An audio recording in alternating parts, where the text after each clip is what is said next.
Brian Rader's coffee mug? What you think I'm drinking from? Brian Rader's coffee mug. Brian Rader's coffee mug. Brian Rader's coffee mug. That's what I'm drinking from. Brian Rader's. Welcome to Rader's Coffee Talk, entertainment in a cup. I'm your host, Brian Rader. I'm here with my good friend, Rob Weiss. Friendship comes first. Vince isn't happy. Just relax. It's Hollywood, baby. Johnny Drama. Yeah. I'm Jamie. I'm Turtle. How does Turtle know Kanye? I just wanted us to actually do something for once. Not just watch, as happens to all our friends. Rachel! And go home. I guess we're not the losers you thought we were. I'm your financial manager, and I will put your money to work. Before the window of opportunity closes up. I want to thank you for having me, man. Oh, thanks, Rob. It's an amazing honor to be on Coffee Talk. I mean, it's Rader's Coffee Talk. It's entertainment in a cup, not Hollywood in a cup, which Rob actually gave me the tagline for entertainment in a cup versus Hollywood in a cup. I need to thank you for that. Did I do that? You did, Rob. I think I wanted to do entertainment in every cup, and you said that was overkill. I think it was a little too much. You know, Brian, I got to be honest, though. As much as I like you, it's a little hollow. It's a little empty. All right. You got to drink some, then. I know, I'm going to. No, it's not. You're not hollow, but your cups are. They're a little empty. So what's going on, buddy? Writer, director, producer, Rob Weiss. Right. We got Entourage, How to Make It in America, and most recently, Ballers. That's right. Were you always in love with entertainment, Rob? Oh, you're firing. You're just firing, bro. You're firing hard. Oh, you want me to sit back and not ask questions? No, it's... You weren't ready for it? I don't know. I'm starting to feel like John DeLorean or something in that hotel room tape. You know what I mean? We're just fair. But seriously, was I always in love with entertainment? Yeah, I mean, as an audience member, for sure, super influenced as a kid from movies and TV shows. So I'm definitely a product of that 70s, 80s into 90s era. But I wasn't looking at it as, you know, a potential opportunity for me. I grew up in Long Island. It wasn't like a lot of people from my area were succeeding in entertainment. So I mean, I know what life was like for me in the Five Towns, but what was it? What was your? I always forget what both Five Towns Hewlett, guys. Hewlett I know High you're a School, Long Island guy, and yeah. I think the biggest reminder of that was your dad coming onto Clubhouse. 100%. And hearing his voice, it was sick. He was every guy in the Five Towns. 100%. I mean, look, we've both been here 15 years, but my dad has only been in LA for 3 years, and I think that will for me, it slowly, the more years I was here, I felt like the more I was an LA-er versus in New York slang, right. And it only comes back when I hang out with my friends from New York or people from New York. Like, I really feel like... See, I feel like my accent, I thought it was kind of dissipating a little bit, and I went back to New York to do How to Make It in America, and then I feel like, you know, the few months that I was there, it just fired back hard. Really? You know? Yeah, because I think it's like... You know, in New York, you use your accent to challenge other people's 100%. accents. Do you know what I mean? It's not an LA thing. No. Like in New York, somebody's like, "Hey, what's up?" Yo, what's up? Like, yo, what's up? You know what I mean? And you're just pushing accent, 100%. You know? And yeah, so I feel like by the time I got out of New York and I came back to LA, like, hey, and people are like, "Whoa, what the fuck? You're so New York." And I'm like, I've been living in LA. At that point, I was probably living here 15 years because I've been here like 25, 30 years already. Yeah. So the better part of my life has actually been in California at this point. So I was playing sports, and but I remember watching movies on the weekend. Right. Were you the type of kid who was like going home after school and watching shit, or was that a nighttime thing, or like when and how were you watching stuff? Like my weekends I think it was proportionate. You know, I'm a pretty social guy. I've always been social, so I always enjoyed hanging out with my friends. Yeah. And I love sports and just being out there. And, you know, obviously by the time I was 13, I liked girls. I had like pretty traditional kind of, you know, upraising for suburbia, stuff like that. I mean, it was a little bit crazy. My family was a little bit bananas, so it wasn't that traditional. But, you know, I think I fit in the movies and TV just... kind of like a, you know, fair amount of time, but I wasn't like obsessed. I think the better way of looking at it for me was like I would be obsessed with one particular thing. Yeah. So if I watched a movie and I loved it, I watch it 100 times, which is interesting. So funny. I was like my 5-year-old son's the same way. Oh, right. Really? See, I was like that with like Warriors and The Wanderers and like movies that really kind of thematically drilled down on friendship, brotherhood. Do you think that's why, like as an example, all three of those big shows have that as the through story? I don't think it's a coincidence. I think it's just been a theme in my life, like friendship, and and also this kind of culture of brotherhood, and what that means, and I think a lot of it started with my dad, and my dad was always involved in some crazy businesses and had a lot of epic characters around him that would kind of inspire and influence me. And you listen to all their tales, Brooklyn guys, both sides of the law, super interesting shit. And I think from them, like kind of like crime was always kind of like a thing, and tough guys and that culture, and like watching Lords of Flatbush with my dad when I was a little kid, and my dad being like a tough Brooklyn cat and explaining what that culture was like. It just always kind of stayed with me. So that's cool. And I think I'm still inspired by it. I think in a lot of ways the projects I'm most attracted to working on are projects that I myself at 15 would have watched, right? So I think we're always constantly feeding the kid in us.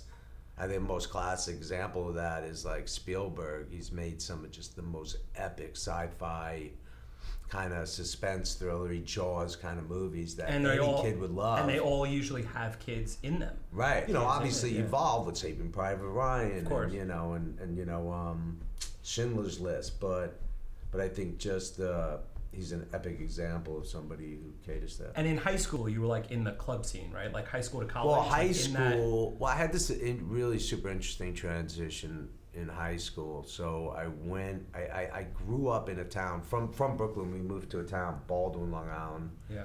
South Shore town, but predominantly working class kind of vibe. Jews were a minority for sure in that town.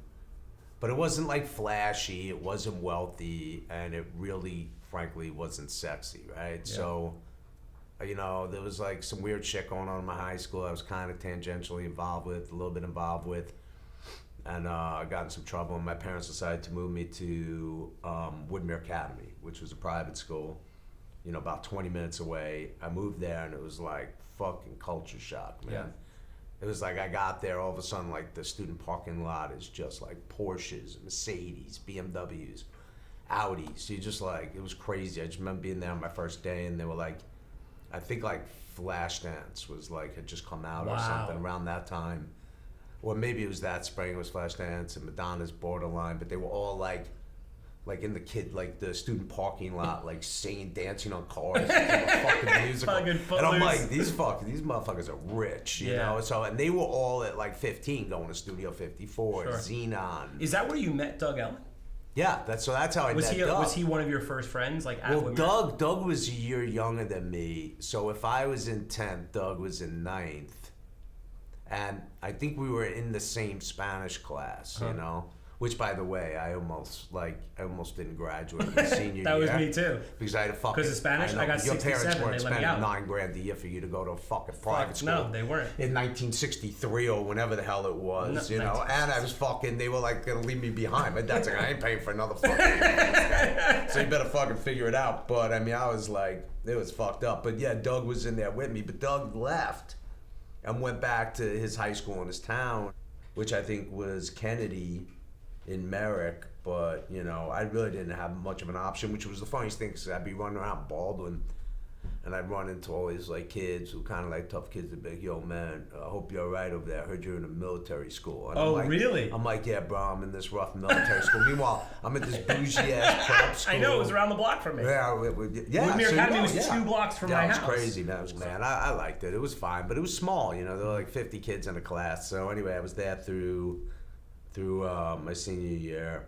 And like I said, I literally graduated with a D- average. Yeah. Did you go to college? I did. I went to Parsons School of Design, but my grades were so bad I couldn't even get accepted into a fucking art school. You know what I mean? Wow. So it's like, they basically, what they made me do, because I actually had talent a little bit, and they looked at all my stuff and they were like, look, we like him, but he has to basically come in uncredited and then matriculate in. So I went into like Parsons New School, took classes, then reapplied, got accepted, and then they took my credits in. So I had to like actually. When you were going through that program, right. You were already thinking about doing your first feature, or did you transition? No, I had no clue. So basically, I didn't know where I was going, man. Like, I remember looking at my parents at one point in my senior year being like, yeah, I think, my friend John and Johnny, one was going to like American University, the other one was going to GW. I'm like, yeah, maybe I'll go to one of those schools. And I had friends going to Maryland. That's right? where I went. Right. So I had friends going to Maryland. I had friends going everywhere. Everybody left my town, Sure. right? 5 towns. Everybody was gone. So I looked at my parents. I'm like, yeah, I think I'm going to go there. I'll go there.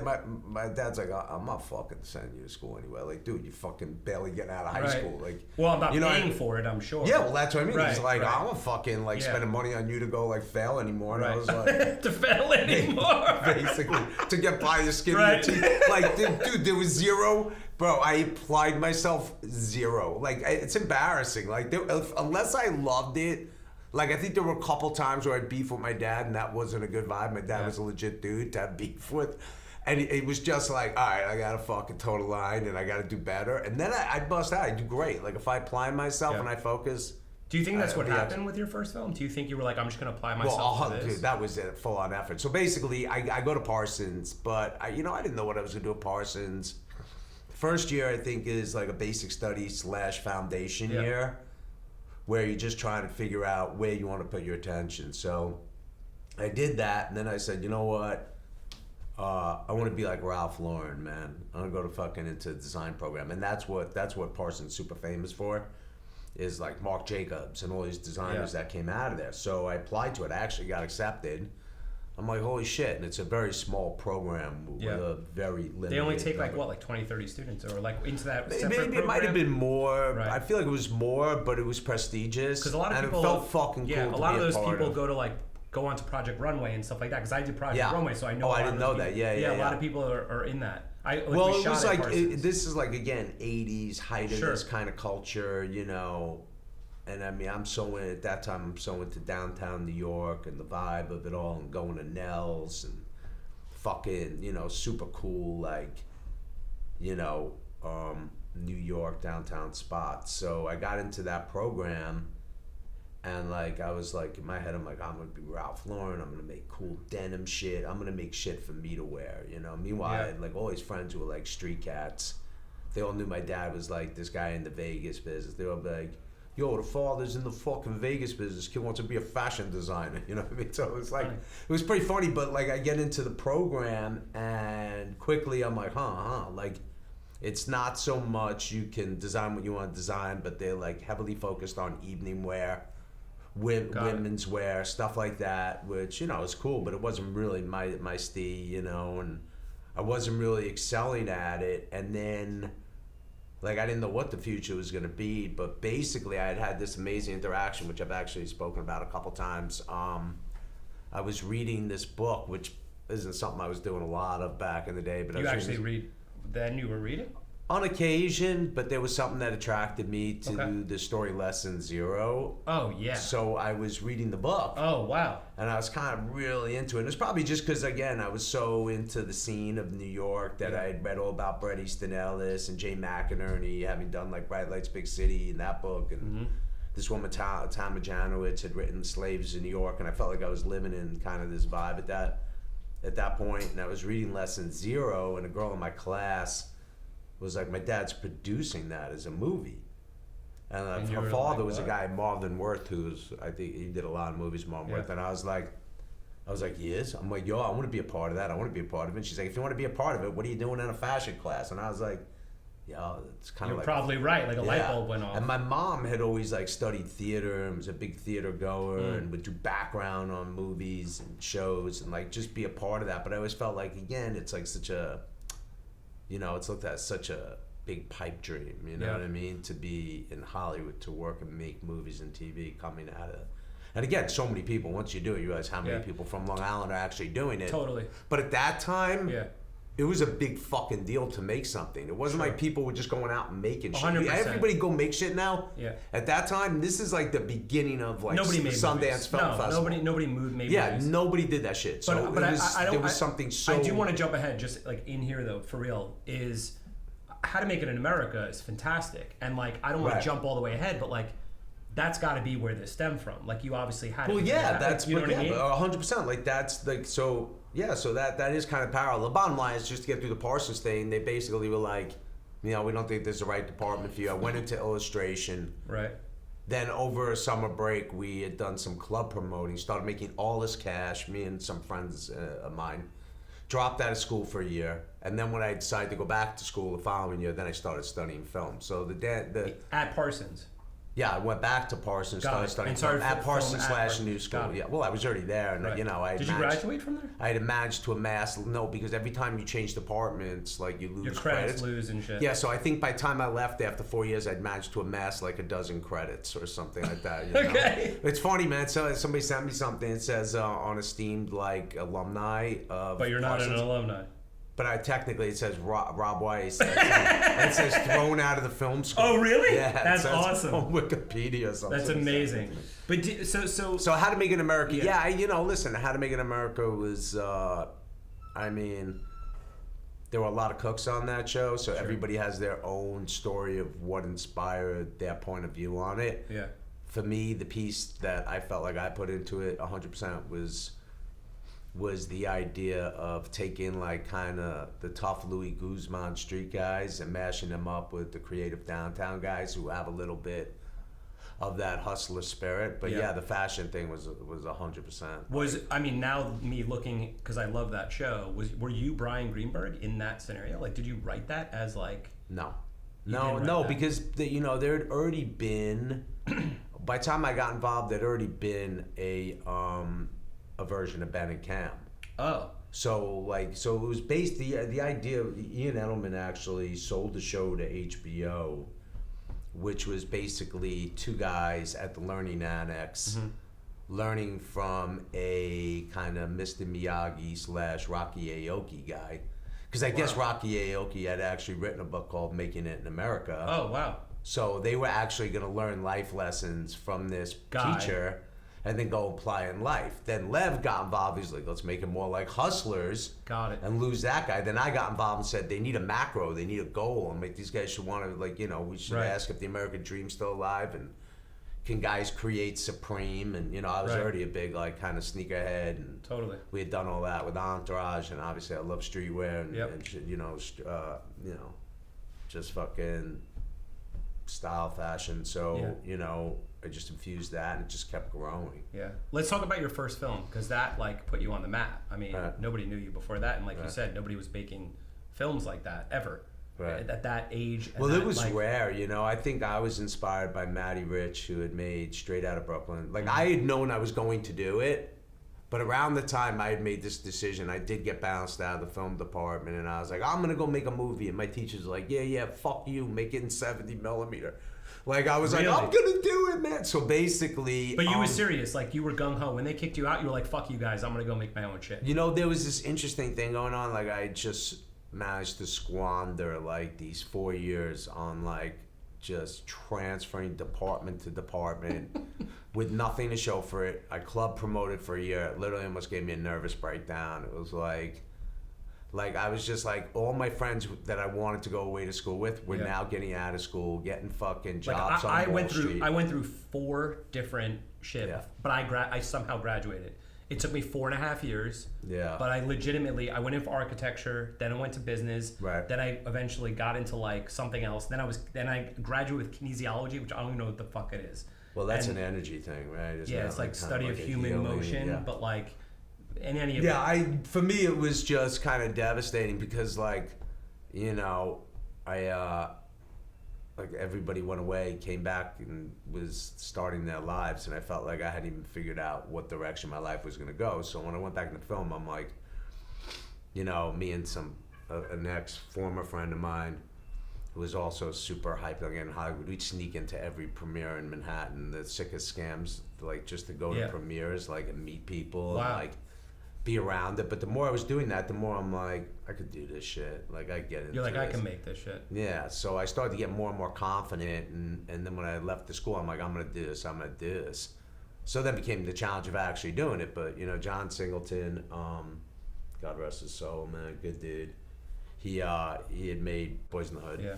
right around the same time, and Maddie had made Straight Outta Brooklyn, and both those guys inspired me because they and Steven Soderbergh, but he was a little bit more like, I think he was a little bit earlier, but for some reason I felt like it was kind of big a budget on his thing, but maybe it wasn't for. And how did you raise the money, and how did you write it, and how did you what was that process like, and over what period of time? From the time you were like, fuck you guys, I'm gonna go make my shit. No, it was like immediate. So it was like I started to write it. First it was gonna be a short, and then it just kept going and going. The script, and I wrote the whole script in 12 days, but I was burning through pages and burning and and then it was like people like, yeah, I'll give you money, and it was just like, nobody came through. But my dad raised some money off of guys that he knew, and that each kicked in $2,500 a piece. I started out with like 40,000 as a short. And then as a feature. Oh, as a feature, and then you're like, I'll just raise it as I go. Well, I'm just like. Because you're hemorrhaging money, of course. What really, if I'm going to get into specifics of it, what had happened was me and this former friend of mine basically convinced all these people who were making this feature, and like my cinematographer, who'd never been a cinematographer, but now is like a fucking Emmy winner and like shot huge features, like Mike Bonvillain. We got him. He was like, he worked with us on the script. Like he was actually like a film school for me, because I learned, because the guy was just so fucking brilliant, not just as a cinematographer, just as a storyteller and a filmmaker. Was he older than you? Yeah. So he had enlisted all these other people. There was an IATSE strike in New York. Wow. So now we imagine. Then this kid who came out of Yale was like, I want to be a PA. He was so smart. I'm like, oh, we're just gonna make you a producer. Then another, then another guy had a Wharton. You're like, oh, he wanted to be a PA. I'm like, no, you're gonna be a producer too. Holy shit. Neither one of them had ever produced anything. The guy at Yale actually didn't want to be a PA. He lied to me and told me he'd produced like a dozen music videos. And he hasn't. He hadn't produced anything. So now, I literally have, and I keep telling these people we're all getting this money. And my mother had moved into Manhattan. She had left this house in Woodmere, like it was on the market. I was like, I need to use it as a production office. So, like, literally, trucks are dropping off mattresses. People, and my neighbors are thinking I'm shooting porns. I'm like, no, man, everybody's just living in here while I'm shooting this movie. Wow. So, literally, now I have like 100 people, like, all working on it, on prepping this movie. And the kid I'm partners with is like, basically, his manager is like, no, you need to get back to LA for pilot season. This guy's never raising the money. My stepmother hated his guts anyway. She's like, you don't need this fucking guy. Good riddance. So he left. I have no money, and my dad's all I had at that point was like 20 grand or something, 25 grand. My dad's like, listen, why don't you put the money away, work on getting more money, and then go. I go. You're like, fuck this, I'm shooting. I go, and then I go to the office, and I'm like, look, I have this meeting with Bonvillain, Matt Blumberg, who's the producer from Yale, who looked like Jimmy Page from Led Zeppelin. His fucking hair was crazy. And I don't think Mark Hirsch, who is the Wharton kid, I don't think Mark yet was elevated to producer at that point. Associate producer? They're just being underutilized, doing errands and shit. Before I was like, what do you mean this fucking guy went to Wharton? I'm like, what are you getting coffee from? Get over here. So basically, I go downstairs with Bonvillain and Bloomberg in the house, and I'm like, yo, look, bad news, so-and-so split, they're not gonna be a part of this. And they bought into both of us because he was a good mouthpiece, this guy, especially when we were young. Yeah, remember, I'm 23 at this time, like 24, I think. I go, look, he split. I said, I don't have the fucking 200,000 or whatever it's gonna take. I go, but I do have like 25 grand. No, they were like, how much you got? I was like, I don't know, like $25,000. And the guy, Matt, I swear the guy just starts crying. Like, he's looking at me, he's like tears are rolling out of his face. He's like, everybody's been working. I go, I know, man. I'm like, this fucking sucks, bro. This is really bad. And I swear to God, Mike Bonvillain looked at me and he goes, look. Because I said, maybe we should pause it. I'll get more money. He's like, look, we should roll now. We front load the best stuff. Because at that point, if you've ever seen this movie, you'll know the Vic and Eddie stuff was like comic relief with both Louis and Frank Pedrano. We should shoot that. We should shoot this scene. If we let this go, we're never going to come back and do it. We're never going to get this crew back together. Let's just fucking roll. I was like, fuck yeah, man, I'm in. And so then you started rolling cameras. So we fucking just kept going. And I think what had happened was like, when we made that decision, little weird things were happening. My friend Haley, her parents, I think, were going through a really bad divorce, and they were struggling money-wise. She like called me up. She's like, "Hey, I just did the weirdest thing. I went to psychic in like Connecticut, and they were like, you have a friend, and he's getting ready to make something, and it's going to be really special, and you should invest in him." She's like, "Can I give you a couple $1,000s?" I'm like, so "Yeah." every person Yo, just it kept was hitting weird, you. man. Like, I ran out of film one day. My buddy Mike Rapp, who's from the Five Towns, he was like, "Hey, didn't you need money for that movie?" I'm like, "Yeah, I'm actually sitting here with no film in the camera." He's like, "Yo, come send somebody to get money." Right? And it was just like things were starting to happen. So then we had managed to shoot, I want to say for, I don't know, 8 days, 5 days, yeah, something like like a that. week to 2 weeks, somewhere in there. And then Matt and Mark ran around the IFP, I believe, or whatever big AFM market type thing was in New York, with a flyer that said Metropolitan, which was a Whit Stillman movie, meets Goodfellas, come screen dailies. So they screened all these dailies at Anyway, at a theater for people to come see it. So they were doing it, and then they were like, "Hey, this guy John Pearson wants to meet with you immediately." Yeah. And like John Pearson, I had known because I read about him in Premium Magazine. He started Spike Lee. Yep. He got money for, he was the one who partnered with Spike and gave him the money for She's Gotta Have It. He discovered Richard Linklater, which predated me. Michael Moore with Roger and me. He fucking sold Blood Simple, the Coen brothers. Like, he was like the producer's And rep. you're like, when? So I go to dinner in Manhattan. I sit down with him, and he'd watch the guys, and he's like, "Look, I think you're gonna be a household name." And I was like, "Oh, that's nice. Okay, to great. hear. That doesn't suck." So all of a sudden I'm just sitting there like, "Yeah, that's what I told my fucking. That's what I told my I told teacher, Parsons, man." motherfucker. No, I wasn't. I really was like, I swear to Brian, it was so funny because the stress of trying to do it, like. At that point, I was shot, man. Like I had gone from writing it through the stress of prep, trying to put it all together, to actually directing it.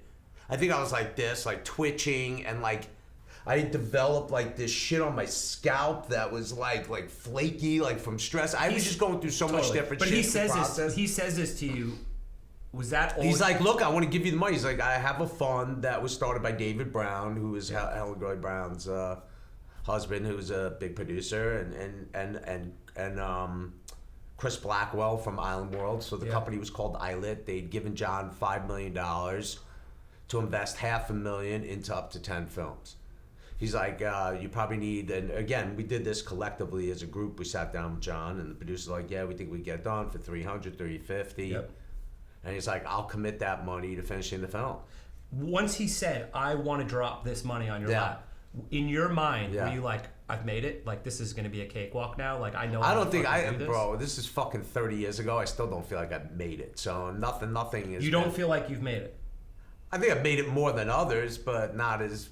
I haven't made it as much as I probably could have or would like to. You know what I mean? No, I don't. Because, like, in regards to who?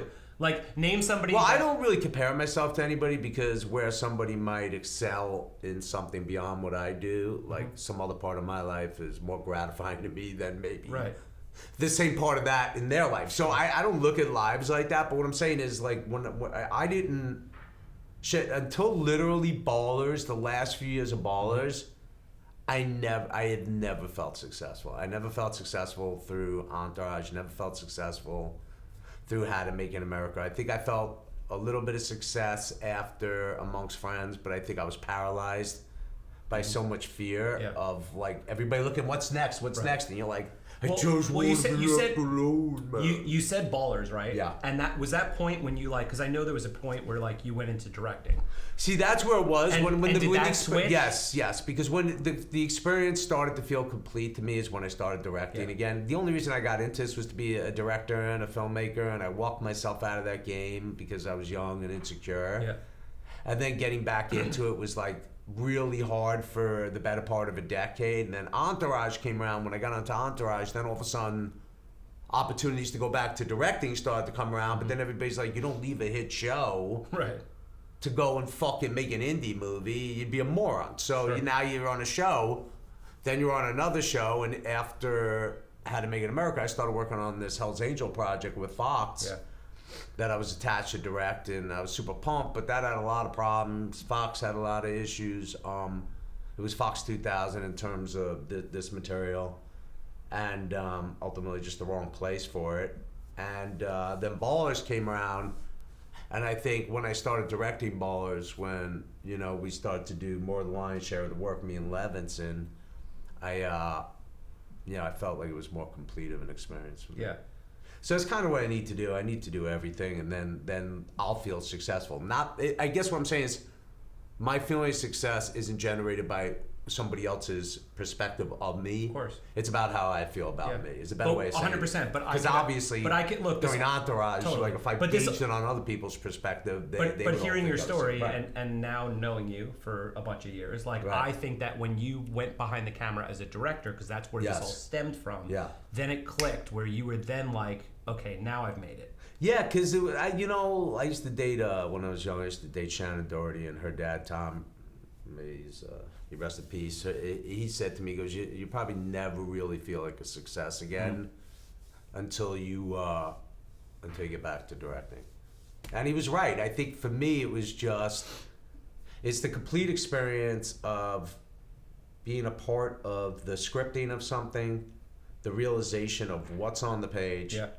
The producing of it, in terms of all aspects, Was there location, all of it, and was casting. Totally. Was there a moment on set that you remember, like either directing The Rock or someone of that magnitude, where you were directing them and you felt like, this is my calling, like directing is what I was meant to do? Was there a moment? I think all of it, you know what I mean? It's like, I like the challenge of the biggest, I think, and again, Ballers, it's a show and it's a format. It's something that we had developed. So, unless you're a visiting director who just has to follow the template and they don't want to get too involved and they go, listen, the actors know what they're doing. So they're more focused on the blocking and the movement. You know what I mean? Not so much on the character stuff. But I think for me, I get to be a part of all of that and Sure. Getting inside of that with the actors on it, and they were awesome, man. Everybody was awesome. The guy who pushes you the most, who is a supporting actor on the show, is Richard Schiff from West Wing. Yeah. Cause like Richard just fuck with you on like he's not fucking with you. He's serious, but it feels like he's fucking with you. Like I was doing a scene with him and Rob Corddry and Dwayne one day, and it was just in the Anderson Sports Management ASM office. Small, and I was like, yeah, I'm gonna have Corddry like pouring a scotch. I'm trying to remember, I can't remember, so many years ago, but I think it was one of the first seasons I was directing. And then like, I was like, I'm gonna put Schiff at his desk, and then DJ's gonna walk in, and he comes in, he walks to the desk, and Schiff walks around, and Corddry moves, whatever. Like I'm trying to figure out how to block it, and then Richard's just like, I don't think I'd be sitting behind your desk. Right, I'm literally standing there with the whole crew and everything. I'm like, all right, where would you be? And he goes, I think I'm gonna be in that chair.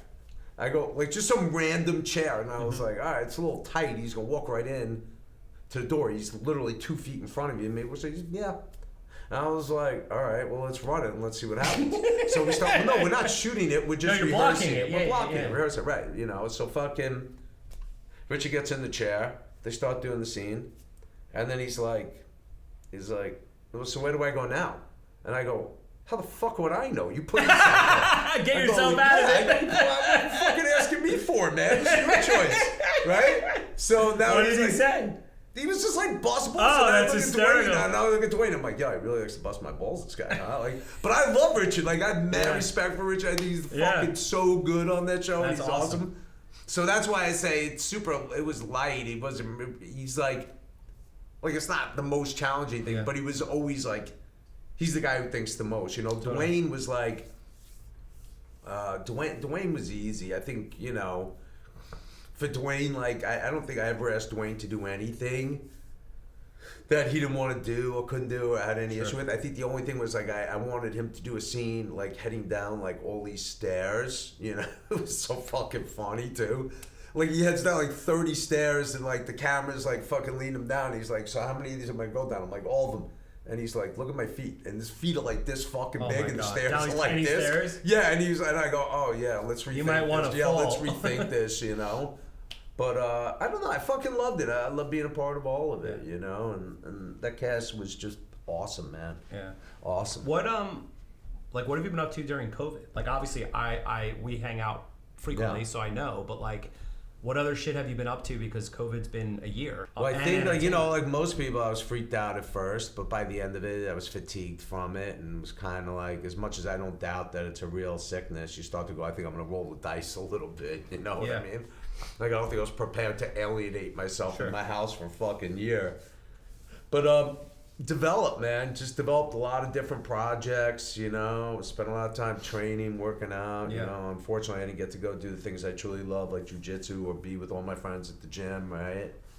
Where, you know, we work out and it's a little bit social. But, you know, I learned how to cook some shit, and I don't know. There were good things about it, you know. It was a good way to recharge yourself and kind of reprioritize life a little bit. I spent some really good quality time with my son, and spent some time with you and a bunch of people on Clubhouse, right? Yeah, for sure. You know, it's sad for the amount of lives that have been lost. It was sad for the level of politicization it went through. But again, I think there's a lot of takeaways that we'll look back on someday and make more sense out. But it definitely, I think, hopefully, it will inspire people to be more proactive in terms of their personal health and immune systems, and we'll see, you know, we'll see that trending as, you know, just health and wellness kind of culture continue to grow and evolve. I gotta do my pod, talk about these things. Dude, 100%. It's great. It's like the reason why when people chime in, like, you just make fucking shit. You just go out and you do it, and then you see what comes from it. Well, like, now everybody makes shit, but back then... No, I'm saying, like, back then, hardly anyone had the balls to Sundance, go do it. Me being in competition at Sundance, me, Bryan Singer, fucking Robert Rodriguez, we were like, we were the guys. We're doing a panel, we're at a table like this, man, talking to an auditorium full of people about being in our 20s and making feature films, you know? It's amazing. Yeah, those are the guys like I roll with. The best is the Bryan Singer shit. Like, fucking so funny. My mother, so Brian was there with Ken Koken and Chris McQuarrie and Adam Rip. They'd made this movie called Public Access, right? Oh, yeah. That's what Brian made first, so we're all at Sundance together. My mother's boyfriend, Mike Arturo, was in Amongst Friends. He plays like the guy Michael. So my mom's there, and they become friendly with Brian and that whole crew. And Arturo actually, I think, he was cast in The Usual Suspects, but then they took two characters and made him one, so he got clipped, but then he was an apt pupil. But the irony is like, I remember living with my girlfriend off campus at USC on like Ellendale. I really hadn't gotten any money yet. I left Sundance with like a deal at like TriStar, and I was gonna get this 3-picture deal at Universal. But I was still back then. Did they give you money? Yeah, but I was still like broke. Like when I left Sundance, like I moved to LA, I had $800. The guy who picked me up at the airport, my ex-friend who dipped on the movie, picked me up. Drove me to my girlfriend's house, and he was like, "Yo, bro, you got $100." I go, "Bro, I landed with $800. 700. By the time I got to You're already at $700. Yeah. So yeah, it was like basically, I'm like, "Oh, it's gonna go quick out here." so basically, yeah. So I'm living down with Skull Gin off campus at USC, and like we would just go. One of the amazing things is I feel like the first 2 years I lived in LA, I was shorts year round. Now I'm fucking freezing in the winters out here. But back then it was just summertime full time, right? So I remember it was like a Friday night, we were going to 3rd Street Promenade, which we like to go down to the beach, hang out, right? And I was like, oh, let's pop by my mom's, because my mother lived in like, Sea Colony, and those condos are dope, right by the beach. And I'm like, let's go pop by and say hello. You know, it was only like 7 o'clock. Ring doorbell, I go in. My mother has a full-on dinner party going with Bryan Singer and like Ken Koken, all the guys, and I'm like no invitation. No invitation for you. Nobody fucking invited me. She knew you were there. Well, she knew I was in LA. That's what I'm saying. She didn't invite you to her dinner party. Listen, I'm remembering the story wrong. I remember walking in one time and going like, holy fuck, she got a full-on dinner party. I didn't get an invite to my mom's dinner. My girl didn't get the invite, But yeah, I love those guys, and Robert Rodriguez was on the panel with me, and Jen Lynch, who was David Lynch's daughter. Yeah. Jen had made a movie called Boxing Helena, I believe, back then, and it was became a huge lawsuit, I think, with Kim Basinger, because she dropped out, and the producer lost a ton of money, but we threw this big like party together amongst friends and boxing Helena, and they called it the Boxing Friends Party or something like that. I don't know, man. She was awesome. It was a great experience. Making the movie and being a fucking son, that's what I was gonna say. Getting back to what I was trying to ask you, which is get back to your questions. Get back Brian. to my shit. Not Rob's life at Sundance. Me just talking, before he made it big. Why would you want anything to sound? Why would you want anything to sound organic and cool? Or didn't make when it, you could have it all just be contrived questions? Or didn't make it big. No, he wants to be the guy. What's the guy who died? He wants to be James Lipton. Yeah. He wants to be the Bravo guy. He's like, what's your favorite curse word? Fuck you, Brian. That's my favorite curse word. Keep going. Anyway, no. But in all seriousness, like, was there something that stuck out to you? Look, you've been in the business for a long time. What's your favorite sound? I love to hear children. Yeah. Mine's kids laughing. But anyway. I just thought that show was so full of shit. It is full of shit. That Bravo show. I like it, and I love the actors. Okay, the last 10 questions. Like, what do you want God to say? What do you audience like? What do you want God to say to you at the pearly gates, Rob? That's what exactly. Like when you're dying, if you believe in the afterlife. You know, it's a good fucking question. Let me answer that. What would I want God to say? What would you want God to say if you were at the pearly gates? I don't give a shit. I don't know. You know what? It's a really good question. It's a great one. Yo, why don't we just have like Brian as James Lipton? I could do that. I could do that. You know what, bro? When I die, I just want to die with all the good fucking vibes I had in this lifetime. Okay. Take them with me. I don't want to see people I love that have fucking dipped out before me. All right. That's it. So nobody's got to say shit to me. I want to float around the fucking universe. Okay. And that's it. All right, so you float around the universe, you get to that gate, right? There's no fucking gates. Okay. Let's say there was, Rob. Well, let's just say there's not. There isn't a gate. Let's say there's a gate. Okay, right. Right? Yeah. And the gate says what? No Jews allowed. What is that? I don't know. What is it? I don't know. What does it say? It's not the Wilshire Country Club, Rob. It's fucking... I don't know. What does it say? What does it say? I don't know. What does it say? Like, I know what I would want it to say. So you're saying, what is the personally tailored message that the gate says? What does it say to Rob? So there's a sign on the gate. Or no, if that's what you're saying there's a sign. What does the sign say? I don't know. I just heard that song. The sign says, "Long head, greasy people need not apply," or whatever it is. Okay. But like, right, I don't know. I really honestly, I just don't think like that, That's man. fine. I don't think of it. I don't think of existence as a tangible, physical state.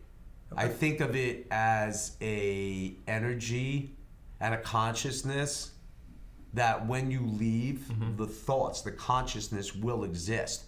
What it becomes a part of that's bigger than it, I don't know. But that's the way I see it. And like for me, what I identify with that I would like to carry beyond this realm is the experiences with my son, the way I feel, the way I feel when, you know, I'm with somebody I love, and to carry that experience beyond. Like, you can keep my fucking house and my fucking... Oh, they're gonna keep it. My fucking vintage rock T-shirt collection. No, well, your house gonna go to Harlow. Like, you have shit. Fucking smoking all my cigars before I go, though, I'll tell you that much. You're gonna smoke them all? That shit.